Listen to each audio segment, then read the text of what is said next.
Здравейте, колеги! Днес е третото предаване на Пчелари ТВ. В него ще видите предимно лекция на Владо Каменов Гилан, в която той ще обясни как се сформира пчелна отводка. Тазгодишното международно пчеларско изложение в Плевен ще се проведе от 11 до 14 февруари в бизнес център Мания Тауър, под патронажа на Министерството на земеделието и храните и българските пчеларски организации. Ще участват над 150 фирми-производители. Съпътстващи прояви са семинари, лекции, фестивал на меда, конкурс за най-проспериращ млад пчелар за 2015 година, детска тематична изложба и фотоконкурс на пчеларска тематика. Колегите пчелари, които имат какво да споделят за техните начини на пчеларстване, могат да ни поканят на място, като ни пишат на нашия имейл адрес.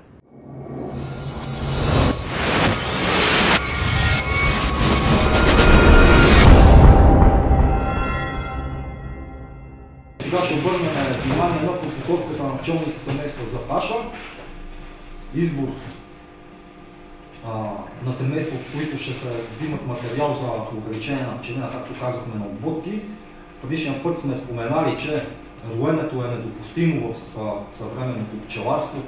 Не, че от роенето има спасение. Дори най-големите пчелари може да имат изобил един или два или три кошера на пчелина. Защото когато работим с много пчелни семейства, никога няма как да ги държиме всичките в 100% да не изобилим. Има колеги, аз познавам и колеги професионалисти, които всяка година дават рояци. Макар че аз, както съм пчелар, ми е излизал рояк първата година, но аз си поддържам семействата да не влизат в роева треска, но и друг е въпрос, че при мен си по-малко семейство. Сега колеги с 400-500 кошера, при тях и работа по-голяма и така. Ще ви покажем снимки, после ще стигнем до ще ме прощават пак, всеки път ви казвам и сега пак ще кажа. Ще ме прощават колегите пчелари, които са днес тук, но ние си говорим, пак казах, ние тук сме се събрали, за да даваме съвети, да даваме акъл на колегите начинаещи, на такива, които даже не са и начинаещи, те реално не са се сблъсквали с пчеларството в живота си до сега. Реално. И даже ако имате, ви апелирам към вас, ако имате с нещо да ме допълните, или да ме оборите, или да споделите нещо, да ме правете, няма проблем. Или ако мислите нещо, че някоя практика не е примерно правилна, няма проблем да споделите. Ето ви как изглежда, сега ще ви увеличиме да виждат по-хубаво и колегите отзад. Между другото, на последните чинове виждате ли хубаво проектора? Ето ви, това е рамка с лютешко сепило и пчели на нея. Такава рамка се препоръчва за направата на отводка. Защо? Имаме масово лютешко сепило, което значи, че има млада пчела. Младата пчела се излюпва и тя е млада, тя не е летяща. При поставянето на такава рамка в кошера е логично. Говорим рамката с пчелите, а не само рамката с пило. Като се излюпят пчели, вие знаете, че младите пчели не летат и да останат в кошера. Но, когато се сформира отводка, защото има направата, хайде да започнем с направата на индивидуална проста отводка. Най-лесната индивидуална проста отводка се състои от 3 рамки. Едната да е задължително с мед и прашец, другата да е с открито пило. Защо открито пило? Защото на откритото пило има пчели-кърмачки. Вие знаете, че пчелите-кърмачки не са летящи. И когато поставим пита с пчели-кърмачки, те остават в кошера. Дори да излезе някъде пчела навън, те са като процент много по-малко, ако оставим пита с лютащо се пило в отводка. Затова е хубаво да оставим пчели-кърмачки в самия кошер. А това става, като оставим рамка пита с открито пило.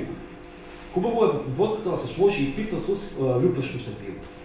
Като сложим в отводката пита с люпещо се пило, логично е, че върху питата с люпещо се пило има повече стари пчели. И тогава старите пчели, като излетат от кошера, в новия кошер, в който настаняваме отводката, те ще се приберат в стария кошер. И пилото ще остане непокрито, което може да доведе до заболявания на пилото. Най-често тогава може на болести, които може да доведе, са варовитото и каменното пило, непокриването, съобразено с периода, в който се правят отводки. Ако самата отводка е издърпана по-напред във времето, примерно през април месец, макар че през април месец не е много удачно да се правят отводки, но някои колеги го практикуват. При едно непокриване на пилото от пчели може да доведе и до европейски гнилец. Затова, когато слагаме и такава лютаща се пита, ние губиме част от летящите, защото те се връщат в стария кошер, но се излюпват и нови. Затова трябва отделно, като сме сформирали, казахме, една пита с мед и прашец, мед и пемга, една с открит, една с лютащо се пило. Отделно трябва да стръскаме поне една-две рамки с пчели. Просто взимате рамката от плодника на кошера, който правим отводка, и стръскваме пчелите. Без рамката и си връщаме рамката от кошера, в който сме я взели. По този начин ние стръскваме млади пчели, като излетат старите пчели, които са летящи, отводката да си има нужния брой пчели, които да покриват пилото и да заработят. Когато слагаме само пита с открито пило, тогава се забавя развитието на отводката. И освен, че се забавя развитието на отводката, губиме и поколение пчели. Това е хубаво да имаме, когато правим отводка възрастови пчели от всички възрасти. Затова ви казвам, че хубаво да имаме и люпеща се рамка с пило, защото това бълва млади пчели, кърмачки. Това е направата на индивидуална отводка. След това може да придадем от плодна майка с клетки, може да придадем маточник. Зрял маточник може да оставим отводката да се произведе, тя сама. Придаването на майките е с такава клетка. Клетката е разделена на две отделения основни, да го кажем на три. Две са основни и едно изходни. Първото отделение е ето това с дупките. Това са вентилационните дупки. Тук седи майката, оплодена майка, с 7-8 до 10 пчели кърмачки, които да вентилират и да се грижат за майката. В едното отделение има кърмова маса и в другото има кърмова маса. И когато тая клетка се придаде към отводка или сиротно семейство, когато всички процедури са спазени правилното, да имаме усвояване на майката, да я приемат пчелите, да не я убият, тогава пчелите от семейството, което сме дали сиротно семейство или новосформирана отводка, те пояждат кърмовата маса и освобождават майката. Такива клетки, по принцип с тези клетки се продават майките, които се продават от майкопроизводители. Те няма как да ви оставят майката без клетка. Клетките са няколко вида. Това е най-разпространената клетка. После ще ви пусна снимки да видите и други клетки. Ето ви как подобна клетка с отворено, ще ви увелича, да видите, да имате някаква представа. По-ясно. Сега на колегите пчелари, които са тук, това може да ви звучи малко лаишка история, като говорим, но пак казах, тук трябва начинаещи да са наясно за какво става на въпрос. Ето тук се ви виждате къде е отделението с вентилационните отвори. То се пада ето тук. Тук седи майката, тук в това отделение е кърмовата маса. отпред има едни кръчета, когато се поставя майката в кошера, тези кръчета се отчупват. Защото иначе пчелите, това е един вид капата на клетката. Пчелите няма как да минат през самото отворче и да проядат кърновата маса и да достигнат до майка. С тая клетка и с това пояждане на кърновата маса се цели бавното освобождаване на майката. Пчелите са изключително враждебни към чужди майки. Когато подена майка може колеги да я придадат, като я пуснат върху рамките, върху самата рамка, без предупреждаващи пчели, но това трябва да го прави опитен пчелар. Защото бързото движение на майката карат пчелите от семейството да нападат майката и да я убиват. И точно поради тая цялата работа, това отделение върши тая работа. Пчелите прояждат основното семейство, прояждат кърмевата маса, майката се освобождава, минава леко през клетката и започва своята работа. Кърмачките веднага започват да се грижат за нея и тя започва да работи в кошера. Си говорим, работи да и се снася. Когато е в клетката, тия вентилационни отвори от хемче, не случайно са за това. Освен, че докато майката се транспортира в клетки, че има досег до свеж въздух, с тия отвори се цели уеднаквяването на миризмата и на феромоните в кошера. Пчелите да свикнат с феромоните на майката. Феромоните на майката ще ви обясня, после ще го обясня, ще ви покажа точно къде се намират железите за отделянето на феромони на майката. Като пуснем снимка на майка, да не говорим така ненагледно. Ето ви една рамка, една основа. Виждате, основата още не е изградена, а вече е снесена с яйца. Виждате, ето това са яйцата на дъното, това са еднодневни яйца. Тук вече виждате и захранени личинки.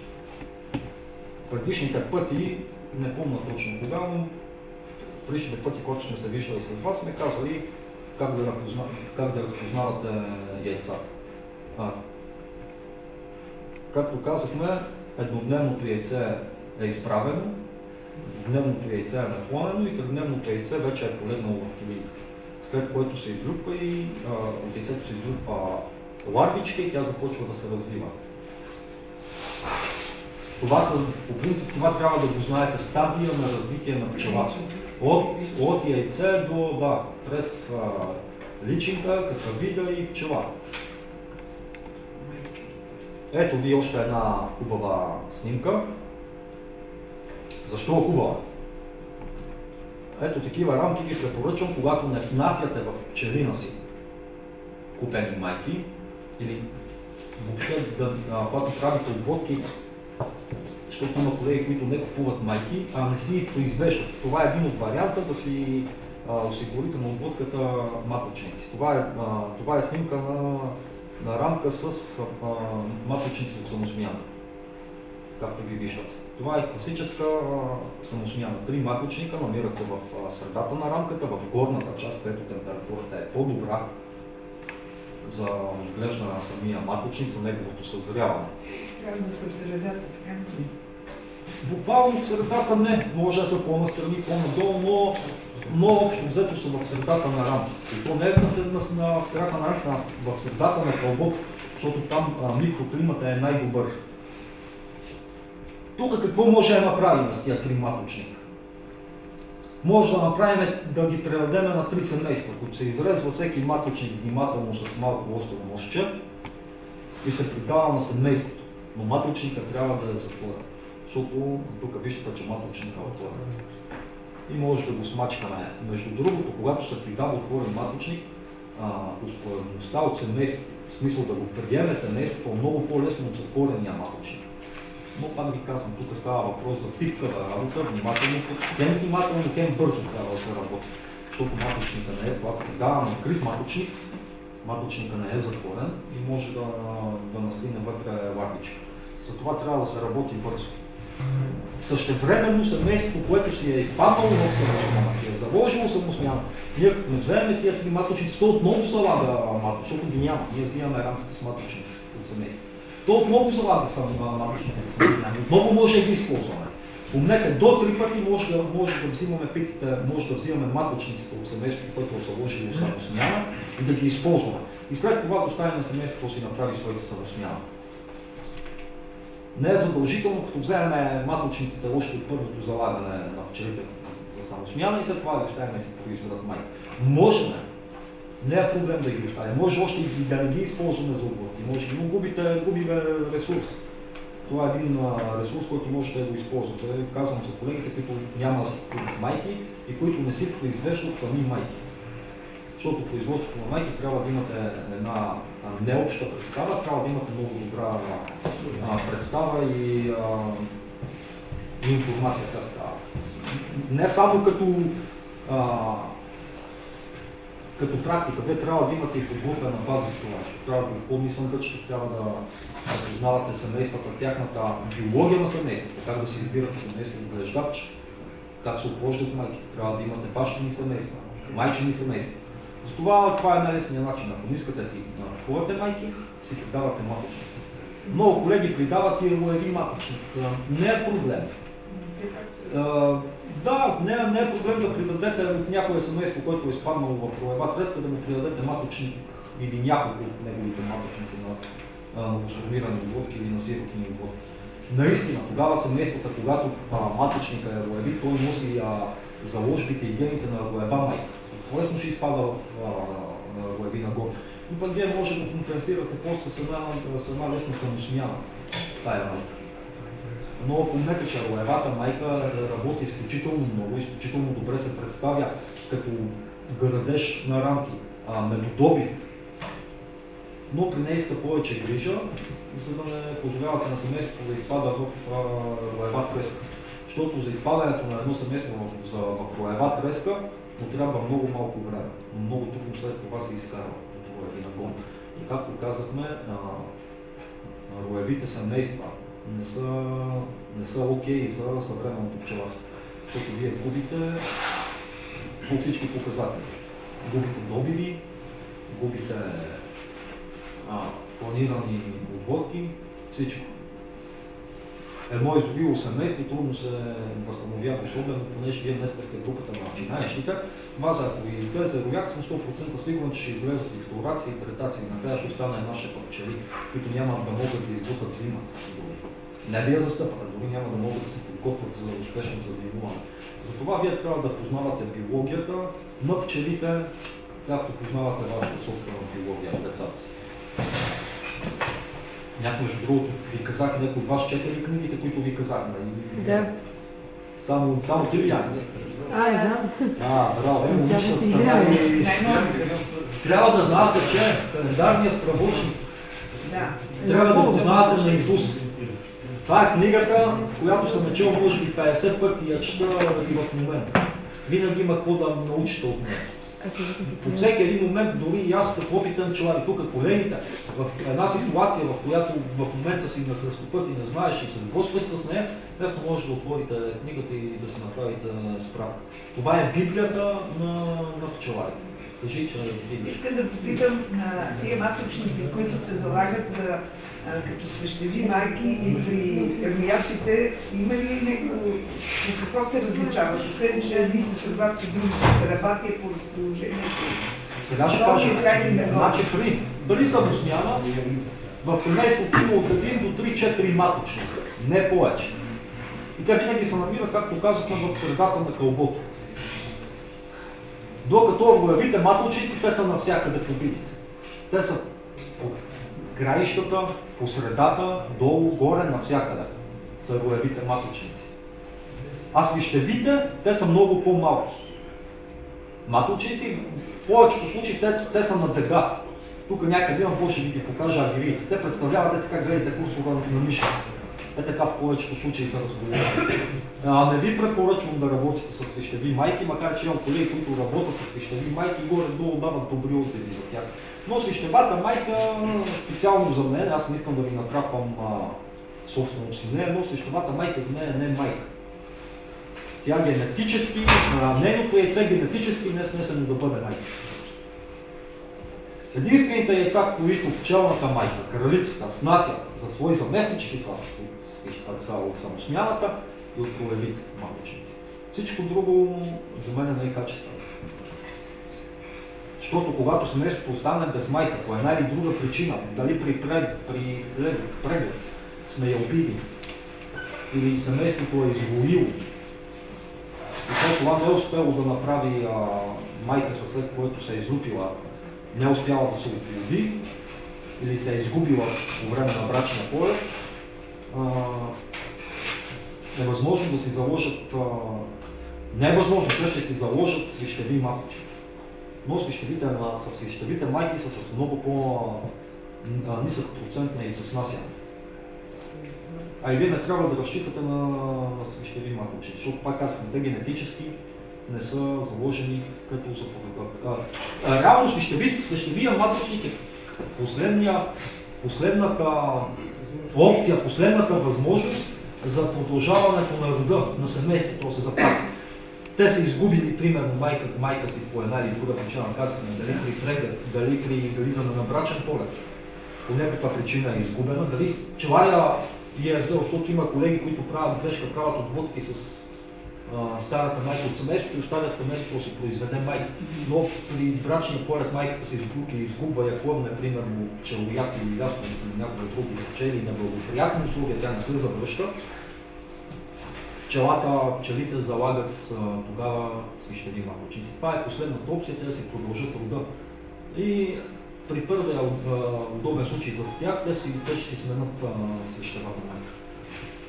Вече е лошо, когато и свищевата майка излезе на брачен полет и не се върне, тогава семейството е обречено да става търков. И е много важно пчелара да се намеси правилно и да има, пак ви казах, вие трябва да познавате биологията на пчелите. Защото като имате обща представа за биологията на пчелите, вие ще знаете във всеки един момент кога майката трябва да се излюпи, кога трябва да се оплоди, кога трябва да пронесе първото яйце. Там ви каза, вие може да правите отводки, ако не внасяте майки от други пчелини или да си ги закупили от магазина или от някой друг, освен с свищевите майки, с разменените майки, вие може да използвате и маточници, ролеви маточници. Наистина може да използвате, не е грешка да използвате и свищева майка, но просто свищевата майка има по-ограничени качества. Но пък върши работа. Ще имате пронесла майка, която в последствие може да смените. След малко ще ви кажем как става това нещо.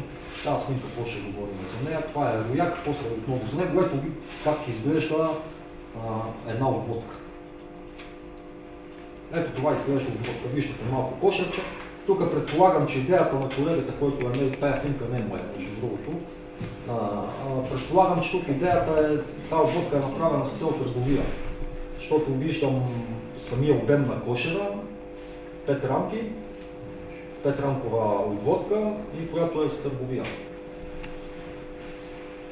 Тук говорим за сборна отводка. След малко ще се спреме и на сборната отводка, преди малко казахме за индивидуална отводка. Индивидуална отводка се прави от едно семейство. Сборна отводка се прави от 2 или повече семейства. Ето ви как трябва да изглежда една пита с запечатано пило. Ето това цялото е пило. Тук говорим за изключително хубава майка с добри качества. Виждате, почти няма меден венец. Навсякъде рамката е пило. Между другото, тази рамка би трябвало да подлежи на самосмяна. Много е тя даже на черно влияе. Такива рамки, между другото, не се препоръчва да използвате на пчелина. Предишния път за болестите споменахме, че една от причините за гнилцовите заболявания 50% зависи от старите рамки. Ето това е пита с лютещо се пило. Запомнете, че една рамка, Дадам блатова, това е Дадам блатовата рамка. От нея се излюпват пчели, колкото има в две междурамия. Такива рамки не е препоръчително да се слагат в направата на отводки. Защото това са както казахме, са две междурамия пчели, които ще влезат в медосбор. Вие губите. От медосбор все пак пчеларството се преди на някакви добиви, колкото се може да са по-високи. Като говорим добиви, не говорим добиви само на мед, а говорим добиви на на прашец, на прополис, дори на направата на обводки. Защото има колеги, които не увеличават пчелина си, а ги продават. Това е също едно перо, което вие можете да го изгубите като ресурс, ако не сте подготвени. Вие тук, както казахме, това са две междурамия пчели плодникови, а иначе са 4 междурамия магазинни. Представете си за каква загуба говорим, ако такава рамка използвате за направата на обводка. А друго прави сюда и ви споменах, като ви показах старата предишната снимка с пчели. Тук е люпещо се пило и виждате, че пчелите са много по-малко, отколкото на откритото пило. Точно поради тази идея, защото тук вече няма прагматик, тук са стари пчели.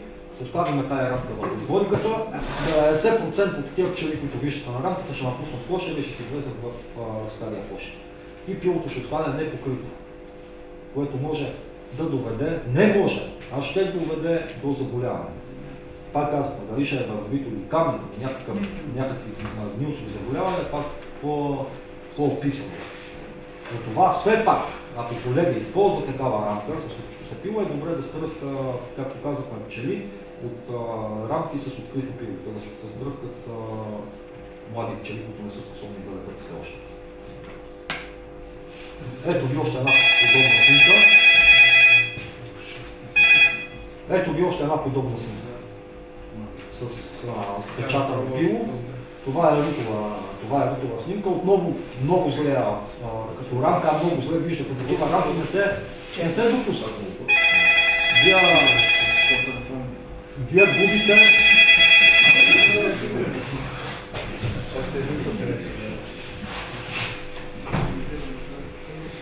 Освен, че такава рамка, тъмна, черна, може да доведе до заболяване в пчелина.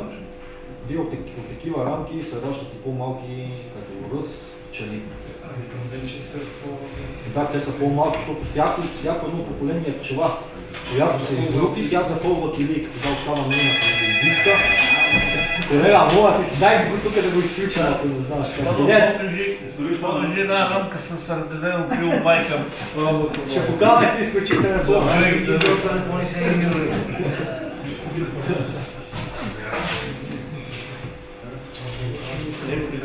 Всяко раждане. Искам да припитам, като примерно за 2-3 години майката трябва да я сменим и казвате, че трябва да се наранат деца или тя се образува, новата майка се образува вече като самосмяна. Сега, след 2 минутки ще кажем за това, само да стигнем до там. Всяка една пчела, която се излюпи от една килийка, тя остава своята отбивка. И тая килийка се напластява, се натрупва и то за това се получава потъмняването и почерняването на пик. Самия обем на килийката намалява и близко от логиката, че се раждат по-малки пчели. Колкото пчелата по-малки, толкова внесения нектар от нея ще е по-малък. Най-просто елементарно казвам, няма да са толкова работоспособни, когато използваме нови рамки. Освен това, вие губите и ресурс като добив на восък. Вие с един градеж, когато сменявате редовно питите, ето ви няколко такива основни неща, които разпръснати може би не ви правят впечатление, но като ги съберете в една обща, вие разбирате, понеже отдеве говорихме за роенето, това е един от способите да карате пчелите да работят и да не изпалват в роева треска, да ги създавате работа. При бракуването на стари рамки, логично е, че трябва да сложите нова рамка с восъчна основа, върху която пчелите да работят и да градат. Вие по такъв начин създавате работа на пчелите. Разбирате ли? Ако не могат да изградат? Няма, не могат, че изградат. Значи рамката се слага в период, в който има градеж. Кой е периода, в който има градеж? Периода за градеж е съцъфването на първите обложки. И в различните райони на страната се включва различни. Тук при нас в Берковица, в Берковско, колегите, които не ходят на подвижно, които са на стационар, обикновено градежа продължава до към средата на юни. Сега плюс-минус 10 дена от всеки сезон, но около 10 юли. Някъде, където ходят на подвижно да са на слънчоглед, имат късни паши, там там градежа продължава. В условията да имате градеж, прашец, принос на прашец, млади пчели, които да градат. Това са ви две от условията, които трябва да имате за правилен градеж. Както каза колегата, ако не искат да градат, трябва да градат. Значи, когато се трябва, вие като познавате биологията на пчелното семейство, ще знаете кога трябва да използвате този ресурс за градене. Като говорим за градене, вие няма да градите само плодникови рамки. Вие ще градите и магазини. И аз съм ви казал и предишния път, нормално е и логично е, поне моята практика е такава, за 2 сезона да сменявам изцяло плодниковите рамки. В единия сезон сменявам 5 плодникови рамки, в другия сезон сменявам другите 5 плодникови рамки. По такъв начин си върта постоянно си сменям рамките. Сега ако работите с 8 рамкови или 12 рамкови, там бройката ще е друга. Колегите, които са с корпус, не сменяват рамките, те сменяват направо цял корпус. Разбирате ли? Те отнемат корпуса с старите рамки, бъркуват всички стари рамки в един корпус и залагат корпуса с изцяло нови рамки.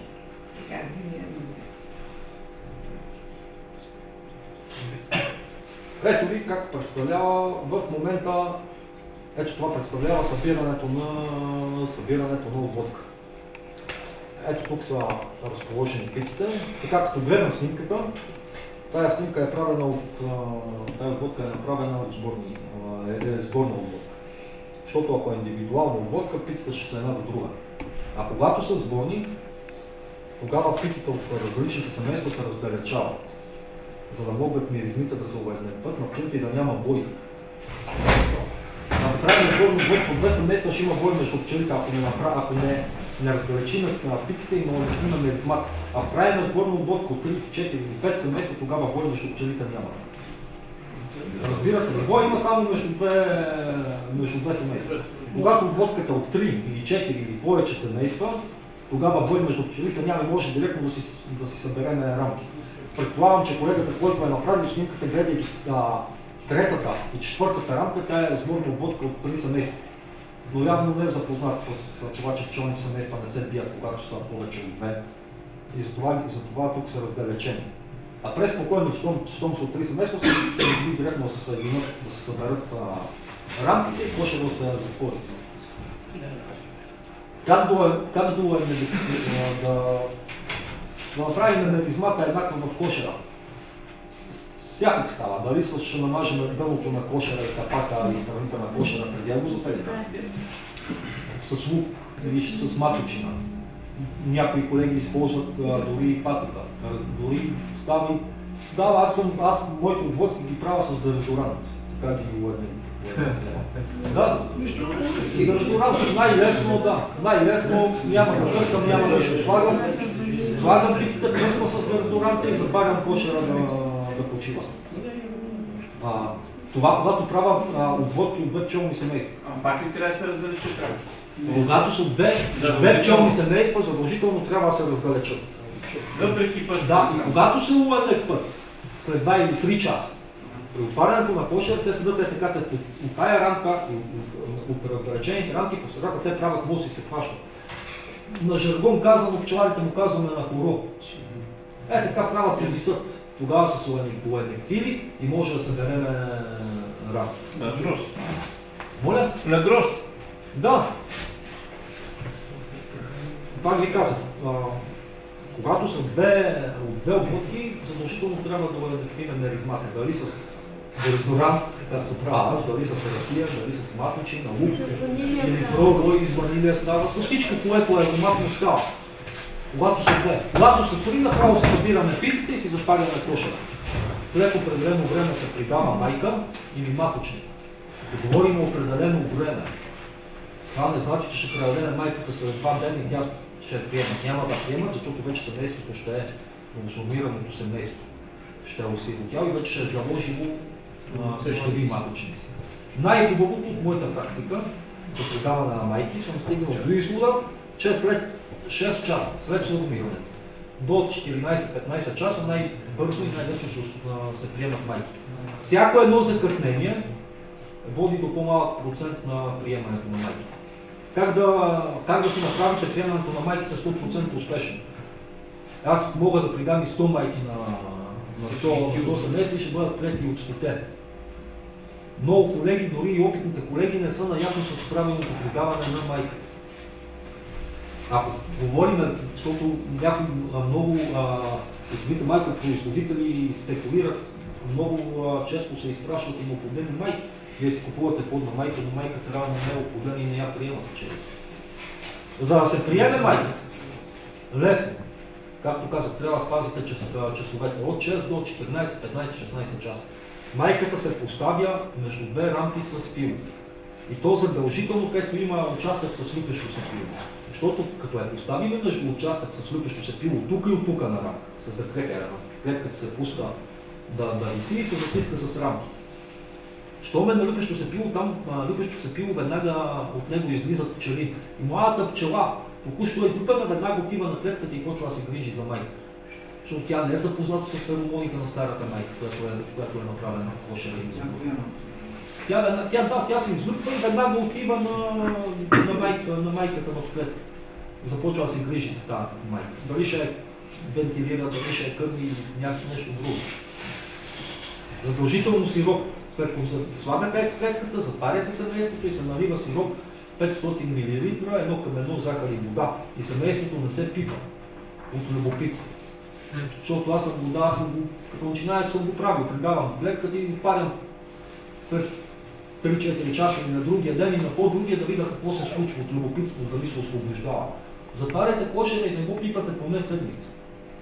Защото майката ще се освободи за 3-4 дена, след което тя и трябва един период да тръгне да снася, защото за нея стрес, където е пътувала от, примерно да кажем, от точка А, където е произведена, и е изпратена до точка Б до магазина, от точка Б отива до точка С до нашия пчелин, тя е изпаднала в стрес.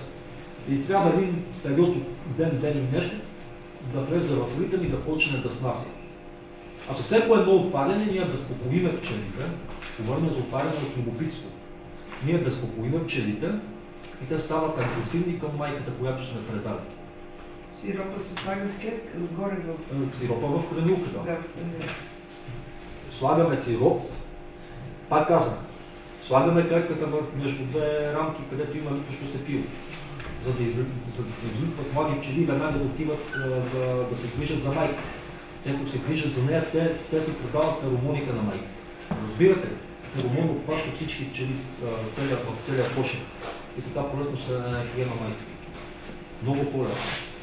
Затова ви казах, правете отводки с млади пчели, не правете отводки с стари пчели.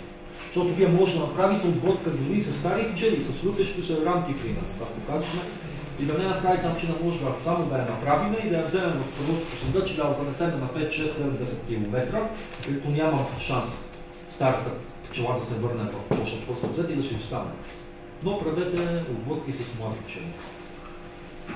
Макар че много колеги казват, че е по-хубаво силна отводка, силната отводка предполага, че като направим отводката, трябва да я занесем на 5 км, примерно, защото тогава ще имаме пчели в нея от всички възрасти, млади, стари, кърмачки и така нататък. Но аз не съм привърженик на това нещо, да ви кажа, защото аз съм като права отводка, аз разчитам и на добив от пчелните семейства. Аз като се направя отводка, старите пчели ще се върнат в семейството и ще си продължат да участват в медосбора. Разбирате ли?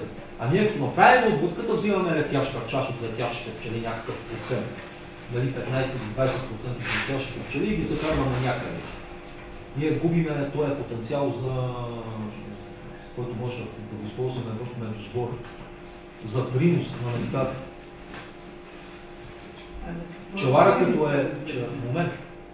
като е наясно, той може да си направи силна отводка и с млади пчели.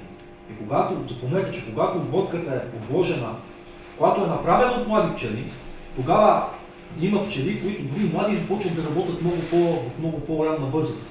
Много по-рано излизат за нектар, за вода, за прашец.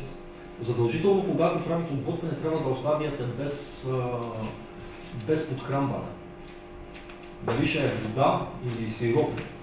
Казахме, сироп се дава веднъж половин литър, когато се подава майка. Но след това е задължително всеки ден да се дава на обводката вода. Те по-трудно я вземат, защото е вода, но когато сиропа е редък, примерно 1:2 или 1:3 захар и вода, то значи, защо даваме вода? Защото пчелите не могат, те са млади, че те не могат да излезат да се смъкат с вода. А те си взимат вода от хранилката, с водата си отглеждат пилото, бездобиват кошера. Ти ме пита нещо, извинявай. Какво разстояние най-малко трябва да се направи отводката? Значи отводката може да направим на половин метър от кошера. Може да направим, то реално там ще я правим, защото ние сега не можем да вземем една рамка и да тичаме на 1 метър да сложим на някакви кошера. Правим отводката и вече си преценяваме дали ще седи отводката на самия пчелин или ще я пращаме някъде. Дали ще я дадем на колега, ще му подарим или продадем или ще закараме примерно на друг наш пчелин. Отводката се прави на пчелина. И ако искаме отводката да се седи на пчелина, я настаняваме в предварително подготвен и настанен площад, където ще бъде на пчелина. Ако не, както де ви пуснах, сега ще намерим да видим, сега ще намерим пак да ви го покажа да го видите. Ако искаме да местим отводката, може да използваме това съндъче за преноско съндъче. Затваряме отводката отгоре. Съндъчето отпред и отдолу е с отвор, мрежа с отвор за кислород. Отпред е с стрелка, която също се затваря. Така вече сформираната отводка може, както казахме, да продадем, да подариме, да занесеме на друг пчелин, който имаме примерно някъде на 5, 10, 15, 20 км. Това е начинът. Някакви въпроси? Как се придава маточника? Маточника се придава. Сега ще ви кажа и за маточника. Много хора бе пропуснал да ви го кажа за маточника. Само да бъде честно. Маточника се придава като майка. Изчаква се, да. Къде се слага? Сега ще кажем. Хубаво е дали ще придаваме маточник или майка, както ви казах. Като часове кога. Но маточника, отделя ви показах пита с самосменени, с заложени маточници за самосмяна. Когато придаваме питата директно с маточника, не е проблем, може да сложим пита. Но когато придаваме пита с изрязан маточник, маточника се прицепва към питата посредством най-елементарна освлечка за зъби. И винаги се поставя в центъра на кълбото, в центъра на кошера. Маточника отново между пито, където има ръчно сепило. Много е важно дали ще придаваме майка маточник, да се придава между пити между участъци на пити, където има ръчно сепило, защото се излупа младата пчела и веднага почва да го обгрижва и да не го разрушава. Не да направим отводката и веднага да сложим маточник, защото ще бъде разрушен. Пчелите все още си усещат феромоните на техната мозък. Затова трябва да се изчака 5-6 часа и тогава вече да подходим към придаването на маточник или на майка. И отново, като придадем маточника, както и при майката, не трябва любопитствено да отпадаме кошера. Вие знаете от биологията, ние сме поминали биологията на пчелите, за колко време се ражда пчела майка от яйце до възраст на световно маго, за колко време се ражда от яйце до пчела работничка, за колко време се ражда от яйце до тъпчичка. Вие не трябва от любопитство да отваряте кошера. При придаван маточник семейството не се пипа един месец. Защото това един месец трябва да заработи самия маточник, да се доотгледа, да се излюпи, да се оплоди правилно и да заработи, да почне да снася, защото майката не излиза на брачен полет и се връща в кошера и веднага почва да снася 1500-2000 яйца. А не трябва още 3-4 дена да влезе в ритъм. Пчелите започват да хранят усилено и тя започва да снася. Същото е, когато и правим отводка когато си ги оставим, те си направят за маточник. Отново се прави отводката, те си залагат маточник. Маточник, отново отводката не се пипа един месец.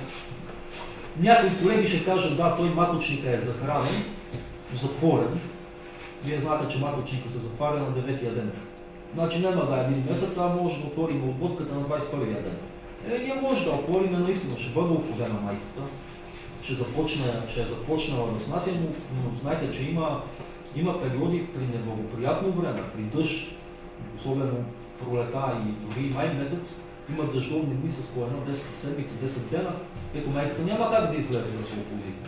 И вие автоматично ще отворите, както казахме, пчелите ще станат агресивни към майката, която е тигара. Дали ще е тигара, дали ще се е излупила. Излупената майка, майка, тя е много бърза, бързо подвижна. Пчелите са агресивни към бързите индивиди в пчелното семейство. Те по този начин разпознават и кръвците. Говорили сме за кражбата между пчелните семейства. Много колеги казват, пчелите се разпознават кръвците по феромоните. Не е по феромони.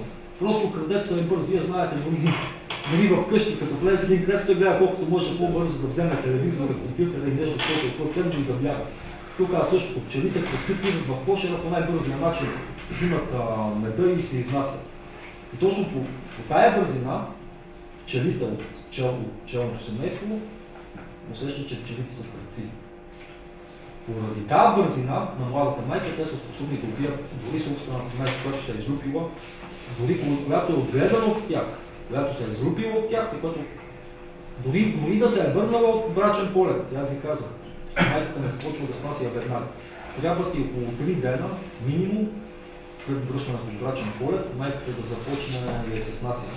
И то не е усилено яйцеснасяне. Казахме, че майката не почва веднага да почва да снася по 1500-2000 яйца, но майките снасят по 3000 яйца. Тук вече говорим за много хубави отородия, за много хубави линии пчели, за правилната система клашери. Ние с данните 90%, даже и повече от 90% в Берковско работим с това. Ние няма как да постигнем яйцеснасяне на майката по 3000 яйца на денонощие. Но 1500 яйца на денонощие до нашия район е супер. Ето ви един рояк. Това е излезе рой, както казва колегата, лошо. Но за нея, примерно, ако е лошо, че е излезнал рояка, аз ако събирам рояци, ще е добре. Ще си взема рояци.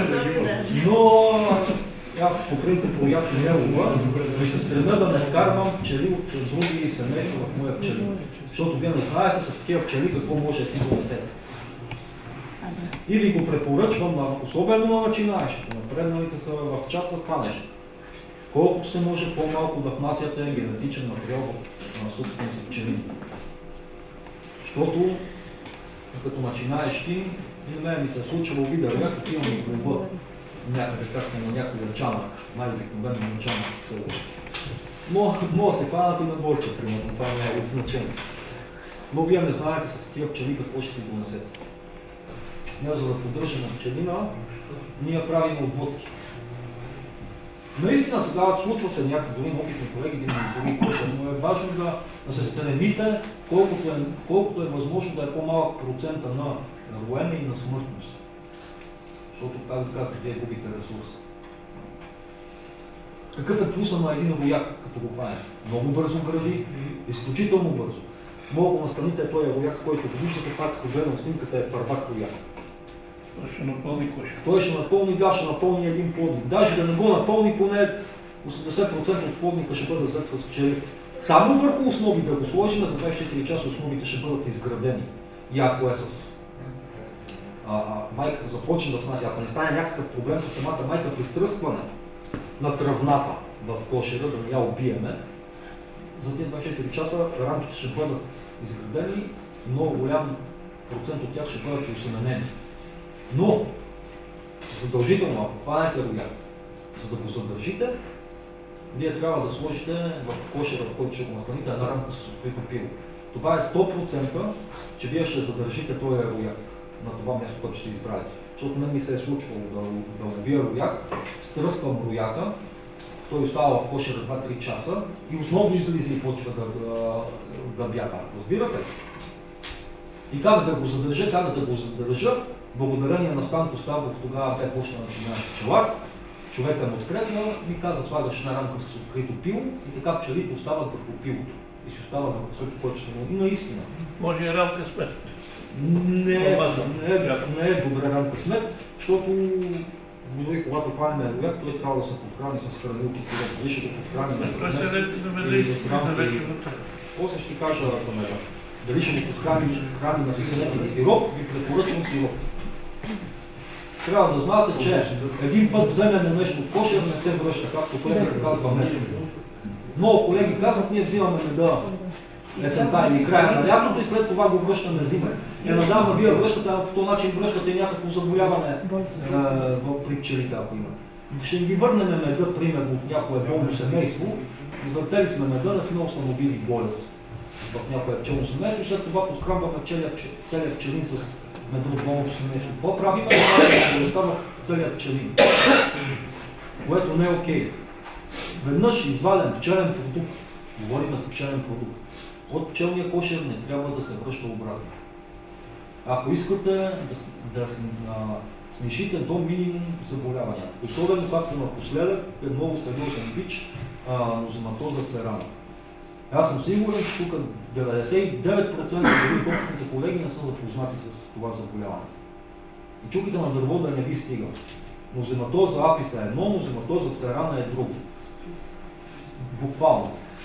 Това е само, ние горе-долу сме защитени, ние не даваме такъв процент смъртност от церана в нашия район. Това е едно хубавите неща на това Северозападна Украина. Да. Вие не знаете какво става по Странджа, по Добрич, по Плевенско, Ловешко. Значи прити с основи се слагат, когато вече имаме пронесла майка. Ние не можем да направим обводката и веднага да сложим основа. Не разбирате ли? Те няма да градат. Значи най-важното условие на семейство да гради е да имат снасяща майка. Както няма снасяща майка, семейството спира да работи. Ние трябва да имаме снасяща майка, за да принудим пчелите, принудиме в кавички, казваме, да почват да градат. И много колеги правят грешка да слагат основите за градеж да разцепват пилото, което при хубава година не е проблем, но при едно рязко застудяване може да донесе сериозна беля, защото основата ще се яви един вид преградна дъска. Вие ще разцепите, особено за отводки и за слаби семейства, абсурд. Основата за градеж се поставя винаги между последната рамка с пил и питата с прашец. Вече когато сме в средата на сезона, примерно юли месец или юни, не е проблем, може да разбираме семейство. Или когато семейството е много силно. Направили сме обводка, примерно да кажем семейството е в лоева треска. Направили сме обводка, да го отслабиме, след това може да разбиеме кълбото с основи. Дори може да се сложат и три основи една до друга. Буквално три основи една до друга в средата на плодника. Тогава може да си позволиме. Тогава имаме много любеща са пчела. Имаме много пчела в самия кошер, която ще покрие рамката с пил и не е проблем. Това ви казах, когато правите отводки, вие трябва да правите силни отводки. Аз правя отводки горни от 2 семейства, но правя отводки от 5 и 6 семейства. Когато правя отводки от 5 и 6 семейства, разчитам, като направя тази отводка, че ще изложа магазин с 10 дена. Защото това са реално не правя отводка, а правя много пчелно семейство. Да, взимам от едно пчелно семейство една или две рамки с пити, една или две рамки пити с пчели и пил и ги слагам. Взимам от следващия една или две рамки и ги слагам в кошера. Взимам от следващия, това се напълни плодно. Придавам клетка с майка, майката след като бъде освободена, започва да снася, това е кошер след една седмица, 10 дена е готов за магазин и веднага ти дава добиви. Вие трябва да се стремите да не правите, особено начинаещите. Сега съм убеден, че ще го правят, защото и аз съм го предвидвал. Ако ви правят и колеги, на които ги помагам и получа на пчелата. Те си купуват 2-3-4 кошера и викат, дай да направим тази година колкото се мога повече бройка. Да ти правиш бройка, а не правиш пчелни семейства. И за какво си да направиш примерно 10 бройки, като не можеш да се грижи за теб? Загрижен ще намериш някакъв опитен пчелар, ще се грижи за теб. Но те са ти разход. Трябва да ги развиваш цял сезон, евентуално да се развият и да ги заздимиш силно. А защо да направите 10, когато може да направите 3, от които 3 веднага ще ви дадат някакви доходи на пчелина? Говориме веднага. Освен, че ще сложите на това новосформирано семейство с 10 дена на магазин, вие след още 10-15 дена вече може да го използвате, да се взимате тип от него за нови работи. И когато правя силните семейства, както ви казах, силните Аз не ми казвам отвъд, защото аз реално правя семейство, го правя преди паша. Вече юли месец, когато знам, че нямам паша, тогава вече правя сборни отводки от 2 семейства на 6 рамки. От всяко семейство взимам по една пита с меки прашец и по 2 с пил. И следващото така, една с меки прашец и 2 с пил. Стръсквам допълнително пчели и слагам рамка за грабеж и усилено хранене. След 4-5 дена взимам от едно семейство само пита с лътещо се пил. Говорим само пита с тръскани пчели и отново слагам отводка. Усилено отводка, да има веднага лътеща са пчела, която да заработи. Ето ви майка в клетка. Особено за начинаещите е много полезно да видят майка в клетка. Тук е само майката, няма придружаващи пчели. Тук няма придружаващи пчели, да. Това е най-обикновената клетка, която е за директно предаване в пчелното семейство. Някой колега да искаше да пита нещо. Да, как да различаваме младите от старите пчели, че дали с млади е добре да се прави водка? Значи младите и старите пчели се различават по външен вид. Най-лесно се различават. Старата пчела е по-тъмна, по-се разредени власинките, аз предишния път, не предишния. Предишния път ти беше, да. Това е една микроснимка, в която се вижда пчелата в много близък кадър, как буквално има по нея блъканца. Когато тия блъканца са по-проскувани, пчелата е по-стара. Как да разберем, ние сега не мога да вземем рамка с пчели и да гледаме една по една, коя пчела млада, да оставим, коя стара да махнем. Младите пчели са върху рамките за открито пило и яйца. Там има и стадии, разбира се, но процента на младите пчели е много по-голям. Докато на питата с рудещо се пило, много по-голям процент за възрастните пчели, а старите пчели не възрастните пчели, отколкото младите. И затова, когато стръскваме пчели, когато искаме да подсилим отводката, дали ще е индивидуално или изборно, когато искаме да подсилим отводката с пчели, тогава стръскваме пити от такива пити, на които е заложено открито пило. Защото тогава сме сигурни, че стръскаме възможно по-голям процент на млади пчели. Ето ви майката в клетката. Какво представлява? Ето една снимка. Това е, малко да увелича кадъра. Това, между другото, такава идиотщина само в Америка може да се случи. Да, сериозно. Там се транспортират пчелните семейства с едни мотокари. Те са наредени върху палета. Товарят се на един влекач с ремаркел, даже не е ремаркел, а платформа, се товарят и пчели се транспортират. Не се товарят както тук, не както тук, както е по книга и както по пчеларски закон, пчелите се транспортират нощно време. Там се транспортират по всяко едно време. Стоварват се, отварят се входовете и всичко става и така. Отпред. И тук виждате, в момента пчелите са буквално току-що стоварени и пчеларите започват някаква работа. Но там те печелят от опрашване. Те там не залагат в Америка, не се залага на медосбор. Там приходите от едно пчелно семейство 95% са от опрашване. И то в повечето случаи на бадеми. Има няколко филма, свързани с това, препоръчвам ви да гледате Мълчанието на пчелите. Изключителен филм. Там буквално, както са наредени в две редици кошерите, между тях минава един трактор, дали ще е Джон Дир или някакъв клас или друго, с пръскалката и пръска хем бадемите, пръска и кошери и те затова всяка година дават смъртност от 70-80% на пчелите. Това е един отделно, че сега не искаме да се изтъкваме българите като пчеларска нация, но влизаме в топ 3 на света като пчелари. Да не кажем номер едно, че сме пчелари, да не звучи така малко прекалена реклама, но влизаме в топ 3. При тях пчелите не се гледат за удоволствие. Никой пчелар не гледа пчелите само от едната любов. Всеки, който гледа пчели, всеки пчелар, дали ще има един кошер или 1000, той си гледа пчелите с любов. Но гледа да има добив от тях, да има някаква стокова продукция.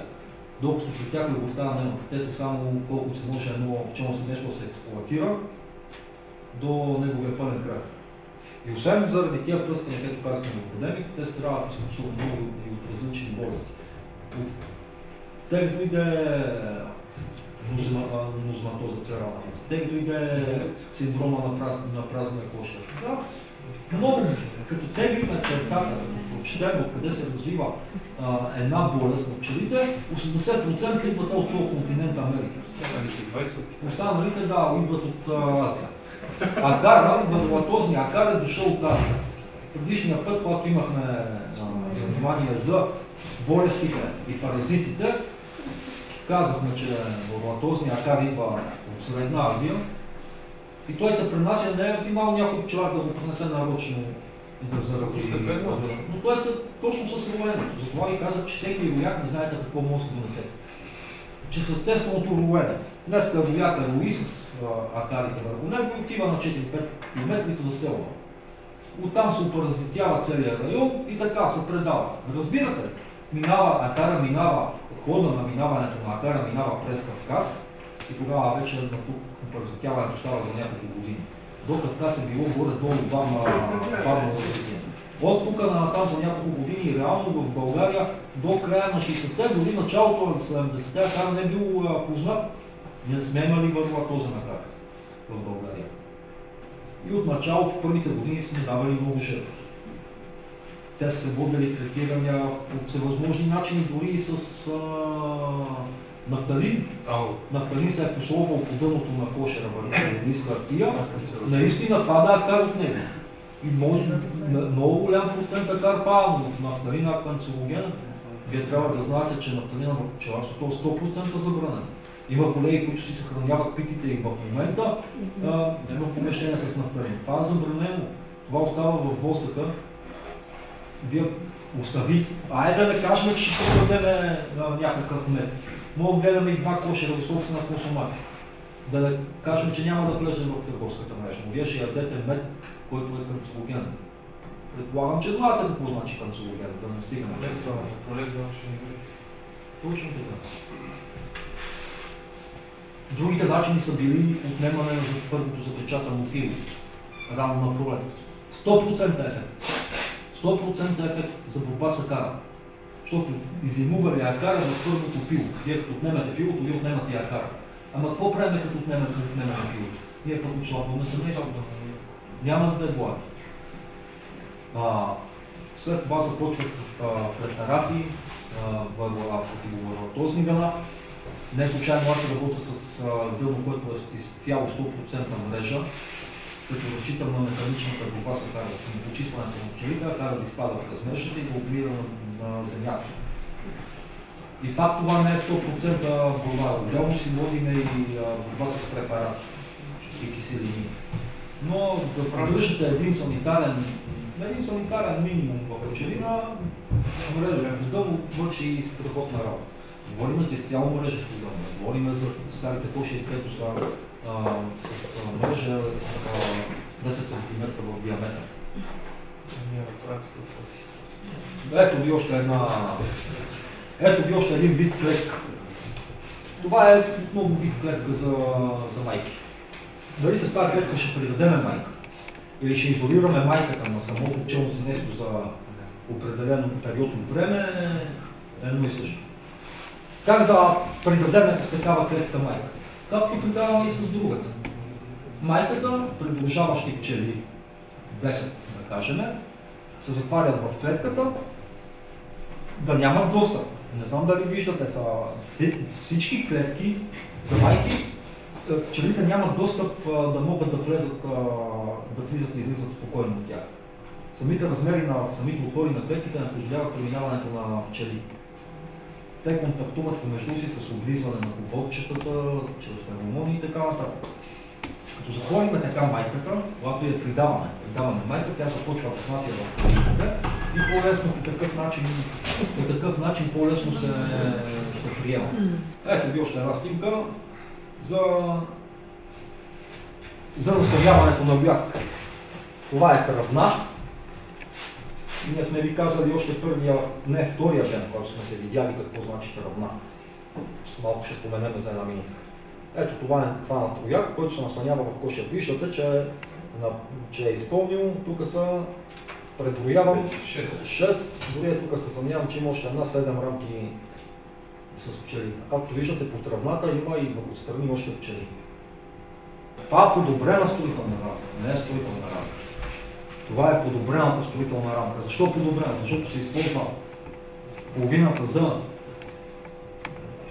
градеж, восъчен градеж и борба с акари. Ето това е отдолу, се разчита на свободен градеж без основа, а горе се слага основа и пчелите градат килийки за работнички, майката осеменява и яйца за работнички. Това е подобрената строителна рамка. На 14 дена, след като днес сме изрязали, след 14 дена отваряме кошера, това нещо е осеменено, запечатано, се изрязва и се послага пак. Спомнете, че строителната рамка, който работи с строителна рамка, най-удачно е да се изрязва на 14-я ден. Всеко едно закъснение не води до кой знае какво нещо, не вие губите ресурс, губите боса. Вие имате време от 14 ден до 24-я, когато ще се излупи кърта, имате 10 дена на разположение да изрежете тая рамка. Защото ако не я изрежете за 24 дена, това излупване на кърта и вместо добро, тая строителна рамка ще стане един вид инкубатор на акар. Да, но може да иска да прави важни семейства. Значи важни семейства се забравят по друга система и логика, не са строителни рамки. Има ли лоб? Но е удачно да изрежете на 14-я ден. Защото вие губите, там ви казват, ако изрежете на 20-я или на 21-я и 2-я, вие губите 5, 6, 7 дена градеж, на който вие слова градеж, губите восък, разбирате? Това да ви казвате, пчеларството се крепи на знания и на добиви. Вие без знания няма как да имате добиви, а без добиви няма как да имате знания. А къде се поставя строителната рамка? Значи строителната рамка се поставя като основа, където е основата за градеж. До между последната рамка с пило и първата с прашец. Предпоследна рамка Значи ако е предпоследна рамка, ако кажем, че я сложим предпоследна, и от тук има пити с мед, в семейството градежа ще е по-слаб. А когато я сложим между пита с прашец, примерно, и пита с пил, по-бързо ще я изради. Би казваме, Влади, че нормален инцидент кошер, който е от 1 май на там, когато се слага строителната рамка, има 7-8 рамка пила, за това казвам предпоследна. Така да, но е редно строителната, да започвате, работите с строителна рамка още от април, защото аз пак ви казвам, вие губите ресурс, вие губите восък, вие губите борбата с акара. Ако искате тази строителна рамка, нейното благо е, че без богата, че добивате восък и водите механична борба с акара. Разбирате ли? Щом започне градежа, редом с залагането на основи за градеж, през по който може да слагате строителна рамка. Защо слагате строителна рамка? Примерно, още един плюс. Когато работим с строителна рамка, останалите основи, които сме ги заложили за градеж, 99,9 ще бъдат изградени с килийки за пчели работнички. Защото те своя нагон, пчелите, за търкеви килийки, те си го изразяват върху строителната рамка. Ако не работим с строителна рамка, на всяка пита ще имаме определен брой и в някои случаи много голям процент от неправилно изградени килийки, при който не затъркени. Ето ви една рамка с запечатано пило. Тук не е просто запечатано, тук е в момент на излюпване, защото виждате, тук вече са се излюпили, като виждате тъмните петна. Това са отворените килийки. Тук вече се излюпват пчели. По това ще познавате, когато една рамка с пчели е люпища си или просто, защото периода от излюпване, от запечатване до излюпване е сравнително голям. Не, хоп, днеска запечатват килийката и пчелата се ражда. Когато рамката е изцяло с килийки запечатани, няма люпещи се килийки, е нормално да знаете, че тая рамка не е с люпещи се пчели. Ако по това, особено начинаещите, ще разбирате кога работите с рамка, на която има люпещо се пило. Когато просто има излюпени килийки.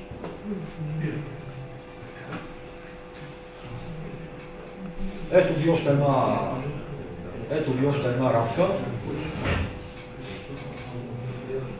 Ето ви още една рамка. Тук пак говорим за системата Dunbar. Виждате как е разположено пилото, без никакви венци.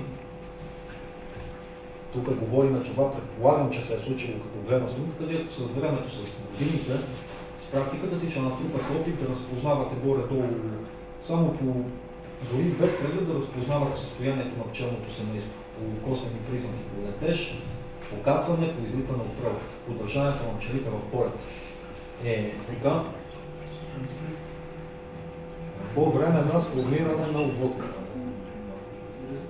Тук виждате как са разделени, тук явно пак казахме, че отводки, когато са сборни отводки, се разделят птиците, когато са направени само от две семейства, защото пчелите са склонни да се бият и трябва да мислуват има измати. А когато правим семейства от 3, 4 или повече, когато правим отводка от 3, 4 или повече семейства, не е нужно да уеднаквяваме измати. Бой няма да има между пчелните семейства. Ето ви една много хубава снимка.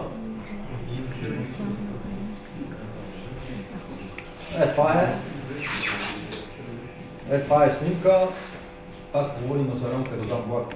Ще ме прощават колегите, които са с корпус на технология тук. Но при нас в Берковския район 95% се е наложила системата да дам благ. То не е случайно, защото така някой много видиш и ще изглежда на пчелни семейства в Додан благ. Това е системата, която се утвърдила. Ето ви запечатано пило, люпещо се. Вече е люпещо се. Ето ви е майката, дори е маркирана. И веднага, щом се излупи пчела, тя веднага търси свободно място, където да снаси.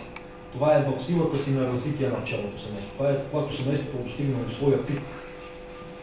Майката толкова силно е захранена от пчелите, че всяка една илийка, тя освободена от излюпване на пчела или на пепел или на мед, тя веднага бива осеменявана. Тук е много важно в такъв момент пчелара се намеси. Правилно. Защото тук границата между силното и продуктивно семейство и изгорилото и слабо семейство е много тънка. Тук пчелара да осигури ли място на майката да се изяви да снася, той губи. Какво значи да освободи място? Ако кажем, че плодника, говорим за 10 рамков плодник, примерно. Ако кажем, че 10 рамков плодник, 9, дори 10 рамки са с пило, веднага трябва да се направи обводка. Да се отнеме част от пилото и да се остават рамки с основи за градеж, на които майката, които пчелите да бъдат, да ги изградат и майката да ги осемени. По този начин създаваме работа на самите пчели работнички и даваме място на майката за изява. Пчелите не изпадат в лоево състояние, защото така им ги е хрумнало. Пчелите изпадат в лоево състояние, когато нямат работа, когато бездействие, когато майката е ограничена. А как се ограничава майката? Майката се ограничава или при много силен медослой, когато пчелара не е направил нужното да постави допълнителен корпус или магазин за събирането на нектар и пчелите започват да задръсват и да пълнат плодниковите птици с нектар. Сместо се задръства и изпада по лоева треска. Просто майката няма място за снасяне. Вие осигурите ли място, достатъчно място на майката за снасяне, вие няма да се притеснявате, че ще имате лоева треска на пчелите. Без значение дали ще гледате един кошер или 100. Запомнете, майката контролира целия кошер. Някои колеги справно и казват и кралица, царица. Защото тя дава тон на пчелите.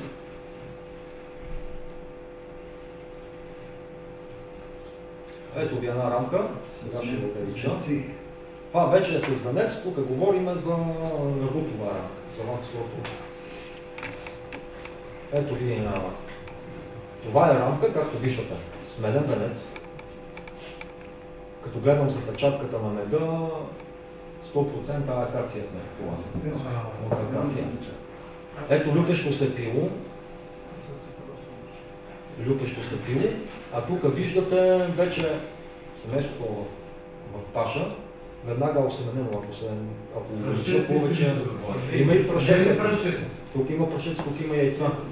Аз това пък ги виждам, не знам при вас какво се вижда, що размаза. Тук има яйца, тук има прашец. За осеменяване. Ето ви още една. Ето ви още една обводка. Даже тук, като гледам снимката, направен опит тази обводка да бъде подхранвана с някаква кърмова маса. Ето кърмовата маса.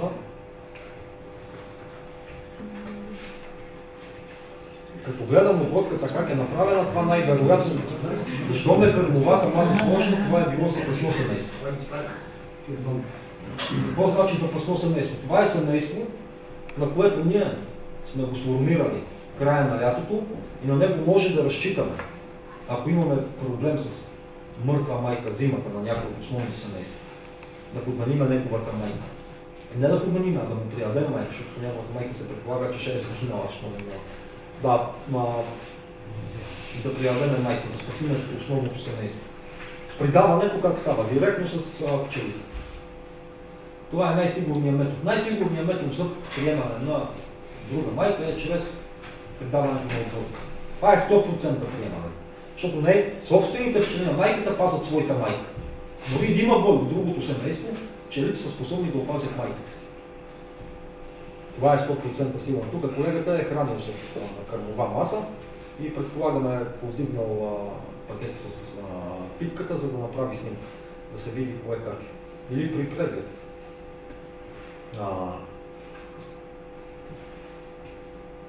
Това ви трябва да имате да знаете, че запасни семейства на пчелина трябва да са около 15%. Защото зимата или началото на лятото, март, април, вие няма къде си вземете майка. Ако нямате запасно семейство, с което да отреагирате, вие или трябва да придадете сиротното семейство към друго семейство, или друг вариант няма. Вие трябва да придадете това семейство към друго семейство. Иначе семейството ще загине. Ще изпадне в търтовачни и след това ще загине. Затова е хубаво да имате запасни майки, които да ги използват. Да кажем, че няма нужда. Зимата минала страхотно, нямаме сладоба на майки, всички майки от основните семейства са изженели. Запасната майка започваме да развиваме като семейство с пролета, което ще стъпи в междусбор. Другия вариант, който може да държиме майки запасното семейство, да изпадне, той е в по-малък кошер, както виждате, може принудително да го накараме да изпадне в роева треска. По този начин ще имаме зелени маточници, още средата на април, за направата на ранни отводки. Но тогава, за да направим ранни отводки, тия майки да се подадат, ние трябва да имаме плодни търти на пчелина. А как се постигат плодни търти толкова рано? С ранното и с подхода за ранно развитие на семейството. Не тръгнем да развиваме семейството на 10 и 15 марта и да чакаме да имаме на 10 април плодни търти. Няма развитие.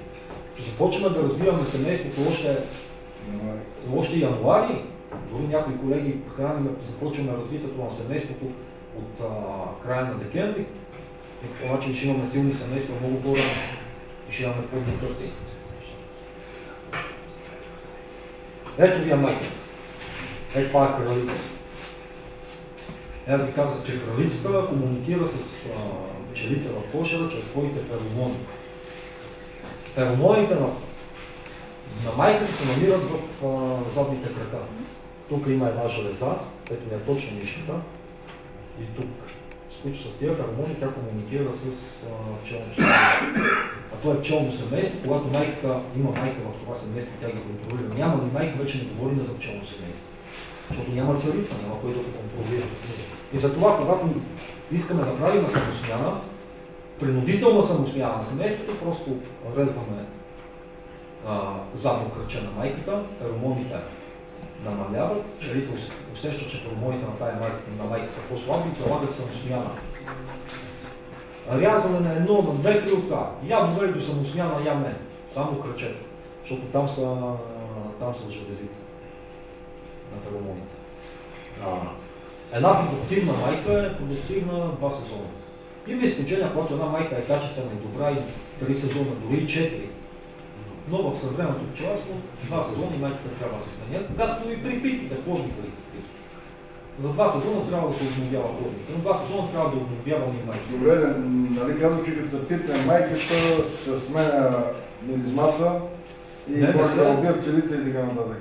Не се сменя мелизмата, защо да се сменя? Да, знам, така казват някакви хора. Може би така остава някакви по-стари времена.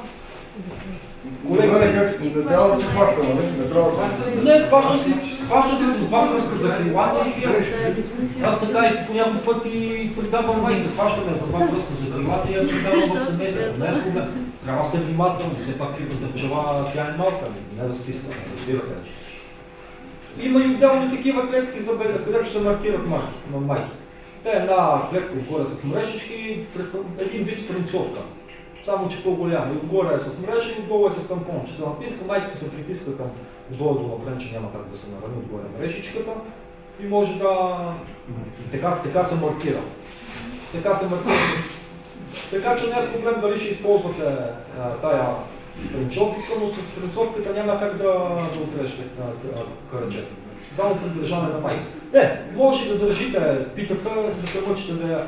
Не, че няма да оцелите, ама ще ви отнеме време. 5, 10, 15, 20 минути майката ще тича из питата и вие ще я гоните с ножичките да ви отрежете кръчета. И я отрезали при ръцете, я и отрезали тялото, примерно. Да, случва се. Това е най-хубаво, пащате майките за крилото, режете заден крак и я пускате. Ако искате, сте сигурни, може да отрежете и срещу положено крилце. Макар че да го отрежете и да не го отрежете крилцето, то не влияе върху хормоните на майката. Къде се реже кръка? Кръка се реже до основата. Малко над основата. Сега, нали, пак казах, трябва да се стремим да не нараним майката. Малко над основата. Аз ви режа с пчелите, предполагам, знаят какво се върви, такива малки ножички, много лоши. Да, това ми е най-удобно. Ето ви рамки.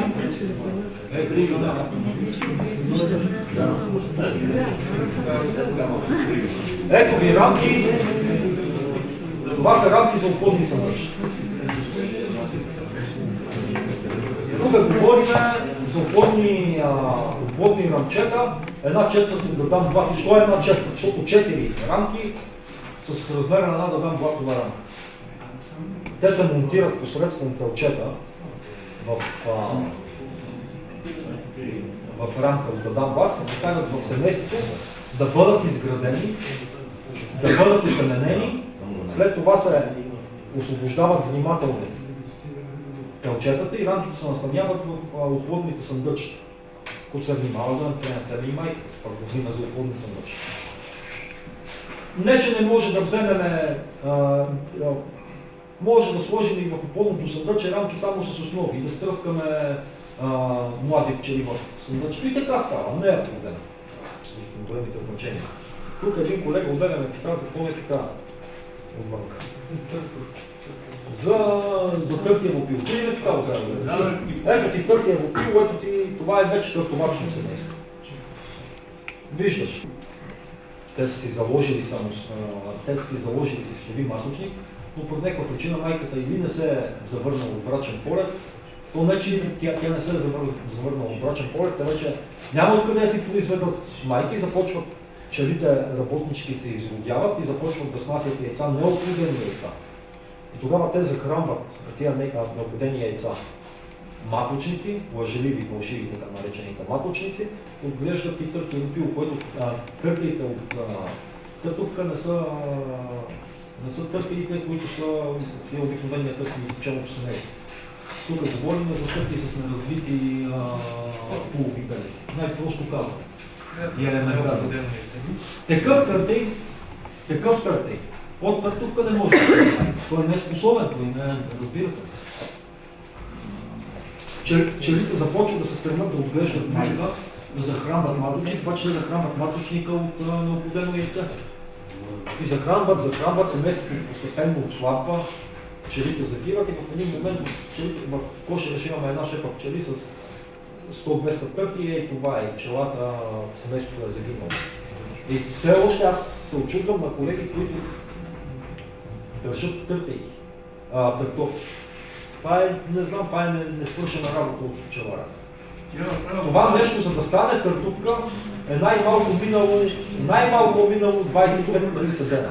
И пчеларя да не е забележил за 25-30 дена, че в това семейство няма майка, няма работнически яйца, не е отреагирал правилно. Отравата на търтупката са няколко начина. Най-лесно е да разформироваме семейството, да използваме пчелите, които са останали да налетат в другите семейства и на него и да сформираме ново семейство от другите семейства. Другите варианти за отравяне са стръскване на търтупка. Взимаме търтупката, изнасяме на 50-100 метра от пчелина, стръскваме всеки пита по пита на земята, пчелите, здравите пчели. В смисъл не изродените пчелите се връщат на пчелина. А търтопачите пчелите не могат да дъркат, те остават на земята. И сега дали ще използваме тия пчели за налитане на нова сформирана обводка на мястото, което е кошера. Ако правим обводка на мястото, на което ще стръскаме, на мястото, на което е била търтупка. И като стръскаме пчелите, новото семейство ще се върне в търтовачното семейство, ще се върне в обводката, която сме сформирали. Ако не правим обводка, то ще налети в съседните кошери.